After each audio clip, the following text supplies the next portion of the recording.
फैज मोहम्मद उर्फ मामा फैजू के घर पैदा होने वाले उजैर बलोच को कोई नहीं जानता था कि आने वाले वक्त में न सिर्फ लियारी बल्कि कराची में दहशत की अलामत बनकर उभरेगा। ट्रांसपोर्टर घराने में पैदा होने वाले उजैर बलोच ने 2001 में सियासत में कदम रखा और लियारी से नाजिम का इलेक्शन लड़ा, मगर जीत न सका। 2003 में गैंग वॉर के अरशद पप्पू ने मामा फैजू को गोलियां मारकर कत्ल किया तो बदले की आग लिए उजैर बलोच रहमान डकैत ग्रुप से मुंसलिक हो गया, जिसके बाद उजैर बलोच का नाम गैंग वॉर, भत्ताखोरी, डकैती और अगवा बराए तावान की वारदातों में आने लगा। 2008 में पीपल्स पार्टी अमन कमेटी बनाई गई जिसमें उजैर बलोच शामिल हुआ। 2009 में रहमान डकैत सीटीडी मुकाबले में मारा गया, जिसके बाद गैंग वॉर और अमन कमेटी की कमान उजैर बलोच के हाथ आ गई। 2012 में उस वक्त की हुकूमत से उजैर बलोच के इख्तलाफात खुलकर सामने आए और 2013 में गैंग वॉर के खिलाफ ऑपरेशन का आगाज कर दिया गया। लियारी गैंग वॉर के मुतादिद कारिंदे मारे गए और कुछ अफराद फरार हो गए। उजैर बलोच भी रूपोश हो गया।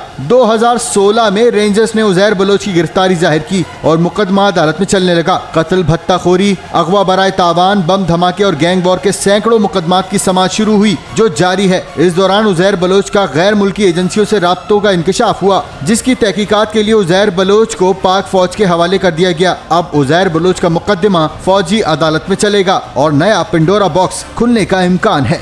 जिले हैदर, 24 न्यूज़, कराची।